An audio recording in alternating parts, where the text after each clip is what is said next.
Oh boy. Tony Stark makes you feel he's a cool exec with a heart of steel.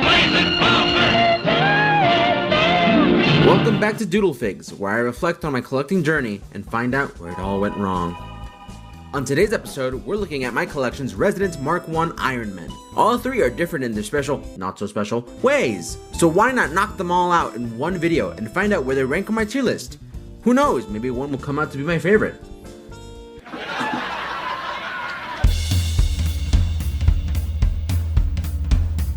Starting us off, we have the Marvel Legends Avengers 60th Anniversary Model 1 Iron Man.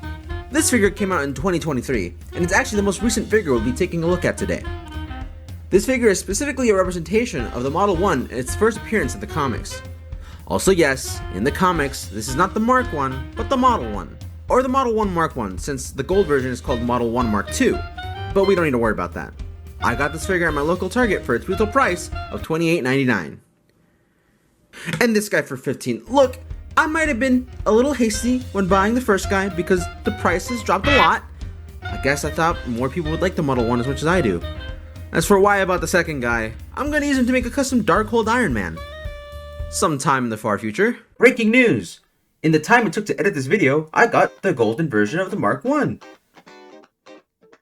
It's pretty much identical to its silver cousin, just that I don't like it as much.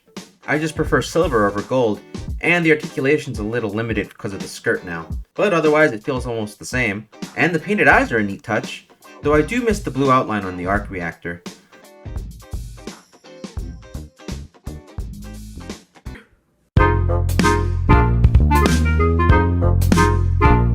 Next, we have the Robotech Mark I Iron Man from the MCU. No Model 1 Mark I shenanigans this time. From what I can find, this figure came out in 2013, and is also the most expensive one on this list, going around $70 to $80. That's not what I paid for mine though. I paid like $15 for it at Kane County!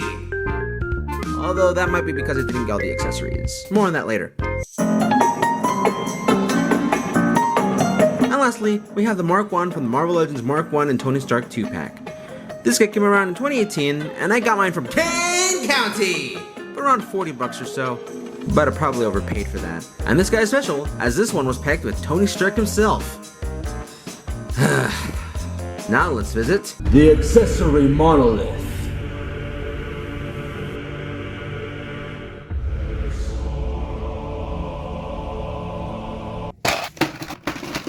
The Model 1 came with these blast effect parts, these smoke trails, and 2 pairs of fists. These effects can plug to the bottom of his feet and allow him to fly. You could also put these flying effects inside of the smoke effects to let the Mark I have some sort of exhaust. It also adds to the flying pose. And here's what the fist looks like on the figure. It works pretty well, it still has that hinge joint, but I always prefer the open hands. When it comes to the accessories of the Robotech, we have 2 fist hands, one with a little cuff, as that's well on this hand, and one without a cuff, because that's the other hand. It's a great option, but I'm more particular to open hands. Although I guess for this guy it makes more sense considering that his repulsors are not repulsors but flamethrowers. So it came with this little separator piece. I'm not quite sure what it's for. It might not even be for him. And a little nameplate. And when it comes to the 2-pack Mark I, we have a flame piece. And Tony Stark, technically. But in reality, I think he's more of an accessory to him than the other way around. But we'll get on that later. To use this accessory, all you need to do is put up his hand, and if you see that little hole, it goes inside, grab it from here, pull it back. And talking articulation, let's start with this guy. He has a ball joint at the head that can look up this far, or technically more like this, and can move down this far.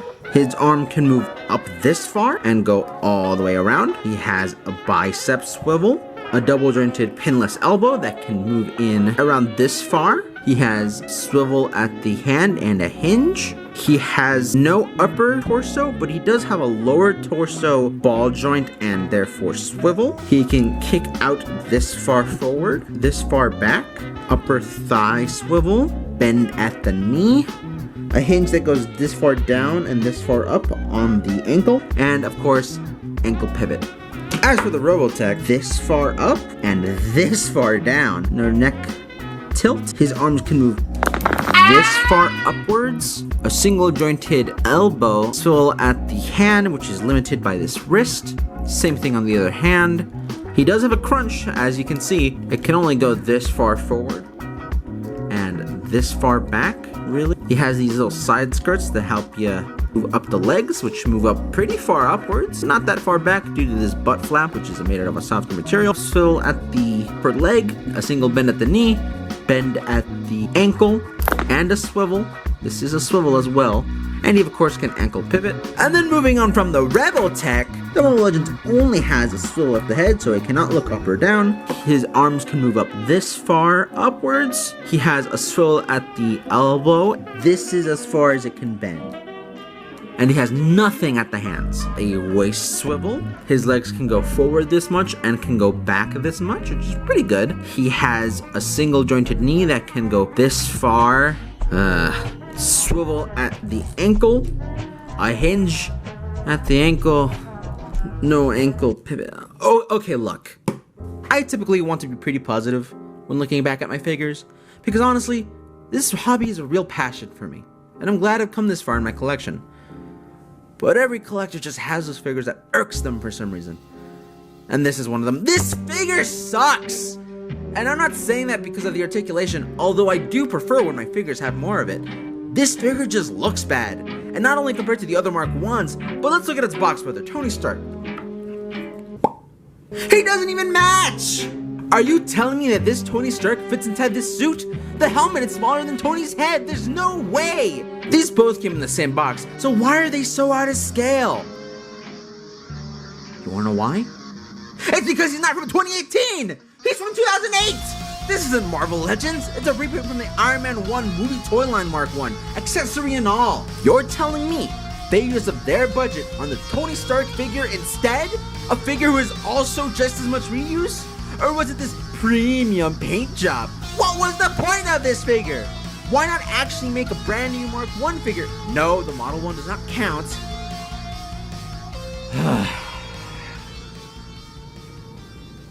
Alright, let's wrap things up. The Model 1 is such a joy to have in the collection. It's great to pose around next to the other retro style Iron Man I have, and honestly, he's really fun to pose. And I'm not just talking about range of articulation, just in general, the joints are very satisfying to move, and you know, he can be a pretty great fidget figure from time to time. The Robotech Mark 1 is so interesting because had I paid more for him, I don't think I would be that happy.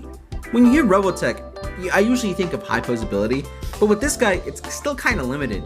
But I think that's mostly because of what the figure is. It's the Mark 1. It's not supposed to pull these athletic feats. But because I only really paid 15 bucks, this guy's great for the price.